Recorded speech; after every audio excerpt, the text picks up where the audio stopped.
Dan ada yang aneh pemirsa dalam simulasi pemilihan presiden yang dilakukan KPU Solo. Gambar paslon di surat suara simulasi hanya ada 2 paslon. Sehingga mendapatkan protes karena simulasi yang seharusnya mengenalkan tata cara untuk memilih 3 paslon capres-cawapres yang resmi saat ini, namun hanya ada 2 paslon.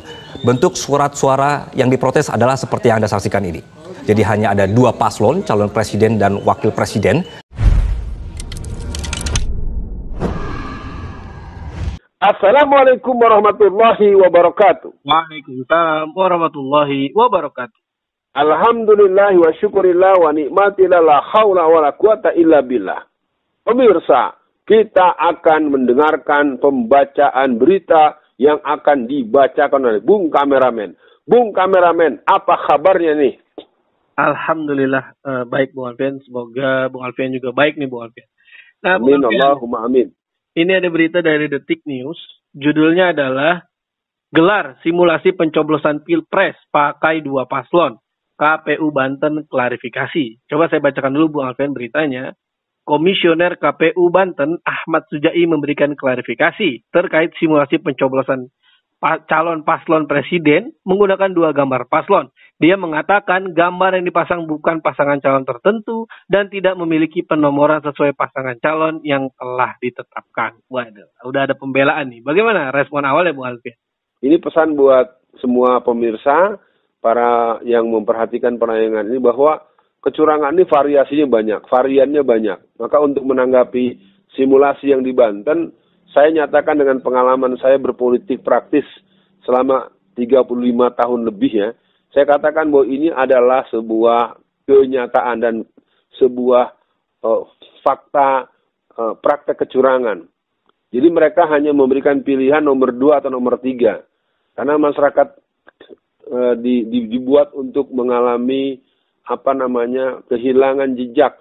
Jadi hilangkan ini adalah hal yang perlu dipahami Bung Kameramen, di samping simulasi juga nanti di saat hari-hari pencoblosan. Dan ini harus dikejar terus. Jangan dianggap sebagai sebuah kekhilafan, apalagi pembelaan yang dilakukan itu menunjukkan sebuah kepastian bahwa memang hal itu terjadi. Begitu Bung Kameramen. Iya betul Bung Alfian. Kalaupun nggak ada nomor atau gambarnya, ya minimal tetap 3 paslon lah. Karena kan itu akan terbayang oleh orang yang melihat simulasi tersebut. Nah, Bung Alfian, menarik nih. Saya jadi ingin bertanya, dengan Jokowi terus melakukan cawe-cawe, berarti kan bahasa gampangnya adalah Jokowi takut Gibran dan Prabowo itu kalah. Nah, menurut Bung Alfian, kenapa Jokowi sampai takut anaknya nanti nggak jadi wakil presiden atau takut gitu Prabowo nggak menang? Gimana tuh Bung Alfian? Ya pertama, cawe-cawe ini udah bicara apa ya? Campur tangan, ngaduk-ngaduk, ngegerecokin, ngerusak, norak, konyol. Dan terus terang, kalau ditanyakan cawe-cawe beliau ini bukan hanya semata-mata ini. Beliau sudah sampai kepada bagaimana untuk sebuah konflik antara pendukung paslon 2 dan 3 itu langsung harus dinyatakan pendapat resmi dari Panglima TNI yang baru. Kenapa? Yang begitu saja harus Panglima TNI. Kan cukup Komandan Koramil itu dan Ramil cukup. Tak usah pakai Panglima TNI. Jadi saya lihat akhirnya kelembagaan TNI, kelembagaan polisi, dan segala macam. Nah, cawe-cawe ini ada sebabnya. Jadi Jokowi ini punya ketakutan. Yang pertama, dia khawatir dan sangat takut kalau proyek-proyek yang dia sudah bombardir, dia sudah sampaikan secara terbuka dengan gaya yang begitu pongah dan terus terang saja sombong takebur itu memang nggak ada. Investor tuh nol di IKN. Termasuk kereta cepat yang dari mana tuh? Dari Halim sampai ke Larang. Ya. Ada Larang itu juga. Terus aja tuh tekor terus menerus. Jadi artinya dia berhubungan dengan berbagai kejadian, dengan berbagai peristiwa, termasuk nikel yang di Sulawesi yang membuat keuntungan untuk pihak pemerintah Cina. Terus mangkraknya proses pembuatan kereta cepat yang dulu dia dengan gagah perkasa mengatakan tidak akan menggunakan APBN. Sekarang juga dengan IKN yang boleh dibilang sangat menguras dan sangat mengganggu serta mengambil mengambil jatah yang sangat besar dan merugikan pihak lain. Jadi yang jelas ini mereka kata kuncinya harus menang. Maka saya ingin katakan nomor 2 harus dikalahkan. Maka perang politik kita diantaranya adalah mengalahkan Jokowi.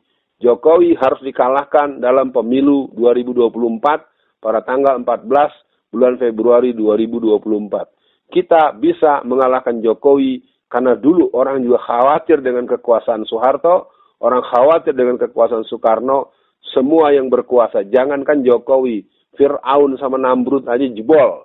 Ya, nggak ada lagi sombong-sombongnya, belagu banget tuh bocah kalau Betawi bilang. Yang jelas kita akan katakan prosesi politik tanggal 14 bulan Februari 2024, kemenangan untuk Anies Rashid Baswedan adalah kemenangan hati nurani, kemenangan kedaulatan rakyat, dan kemenangan orang-orang yang waras. Begitu, Bung Kameramen. Iya, Bung Alfian. Memang kalau Jokowi itu orang baik, karena kan banyak survei mengatakan hampir 75% orang atau masyarakat Indonesia itu puas dengan Jokowi gitu. Nah, kalau dia berpikir dirinya baik, ya harusnya nggak perlu ada cawe-cawe kalau menurut saya, Bung Alfian. Ya dia bilang aja, ya udah kalaupun anak saya maju, ya silakanlah macam-macam gitu kan. Saya nggak akan cawe-cawe, saya nggak akan menggunakan fasilitas negara. Nah, tapi makanya dengan gerak-geriknya dia, apalagi yang Bung Alfian sampaikan tadi, di mana di situ ada Ganjar, nggak lama Jokowi datang. Nah, ini Bung Alfian, ada yang menarik juga. Kita kan capek nih Bung Alfian dengan kelakuan KPU, Bawaslu. Kayaknya memang udah nggak bisa dipercaya deh Bung Alfian. Ditambah Jokowi itu sangat rajin loh Bung Alfian mengumpulkan kepala desa misalkan. Terakhir itu ngumpulin Babinsa atau apa ya yang dari TNI gitu. Jadi saya tuh khawatir cawe-cawenya ini kan dia sepiknya itu cawe-cawe untuk kebaikan bangsa dan negara. Ini kayaknya cawe-cawenya untuk mengamankan dinasti pribadinya. Nah ini kalau menurut saya yang sering Bung Alfian sampaikan, beliau sedang mempertinggi tempat jatuh. Nah untuk akhir sesi kali ini Bung Alfian, apa semangat Bung Alfian agar kita tidak lengah seperti 2019? Di 2019 bisa dibilang kita kecolongan dong dengan ada KPPS yang meninggal, dengan ya macam-macam lah ya yang ya bisa dibilang karena tidak terkawal dengan rapi. Jadi untuk sekalian closingnya silakan Bung Alfian. Ya 75% puas karena dapat BLT, dapat bansos, dan itu bukan duit Jokowi. Terus terang aja ini hasil riset resmi ya, semua kalangan periset yang jujur. Kepuasan mereka itu ditanyakan ketika orang habis dapat duit 600.000 buat 3 bulan. Susahnya memang ini dilemanya karena rakyat kita tamatan SMP doang. Jadi karena merasa dapat duit 600, itu bukan duit si Jokowi, bro. Itu duit hak kalian. Mau yang bagiinnya Pak Anies, mau yang bagiinnya Pak Ganjar Pranowo, atau yang mau bagiinnya Pak Bapak Fulan, sama aja tetap itu bukan dari orang itu. Itu uang dari negara dibagikan buat rakyat di situasi genting. Maka orang bilang, nggak usah kami dikasih bansos, kami nggak usah dikasih BLT. Cukup saja jangan naikkan itu BBM sesuai dengan janji kampanye 2014. Cukup saja jangan lakukan impor terhadap kami yang bisa produksi dengan produksi sendiri. Jadi sekali lagi, kepuasan itu memang kepuasan manipulatif dalam konteks fiksi ilmiah ya, yang mungkin boleh dibilang itu sangat menjijikkan, terus terang saja Bung Kameramen. Nah, pengumpulan Babinsa itu juga terjadi akhir tahun kemarin di Pekalongan. Bayangkan sejauh tengah dikumpulkan, dan bagaimana mungkin seorang presiden datang ke Pekalongan? Kenapa tidak di kantor Kodam 4 di Ponorogo? Ya, itu dalam penelusuran saya itu tadi juga untuk memberikan penegasan briefing tentang urusan pupuk. Apaan urusan Babinsa ngomong pupuk? Yang terakhir saya ingin katakan buat pemirsa, ini semua bisa kita telusuri dari bocor alus yang dibuat oleh Tempo.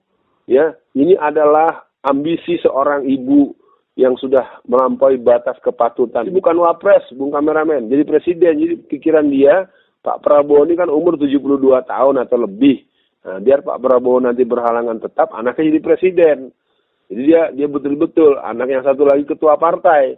Jadi dia ingin menggantikan PDIP itu nanti dengan PSI. Jadi untuk Bung Kameramen, sebagaimana yang saya katakan, di Solo ini ada jelas Solo bukan Gibran. Itu terbuka. Solo bukan Gibran. Maka segera Bung Kameramen, kita syuting Indonesia bukan Gibran. Itu penting sebagai sebuah ikrar bahwa negara ini negara kita, negara yang berdaulat, negara yang membutuhkan perubahan, negara yang butuh solusi terhadap persoalan bangsa dengan berbagai kesulitan yang sedang dihadapi. Sekian dibacain berita. Assalamualaikum warahmatullahi wabarakatuh.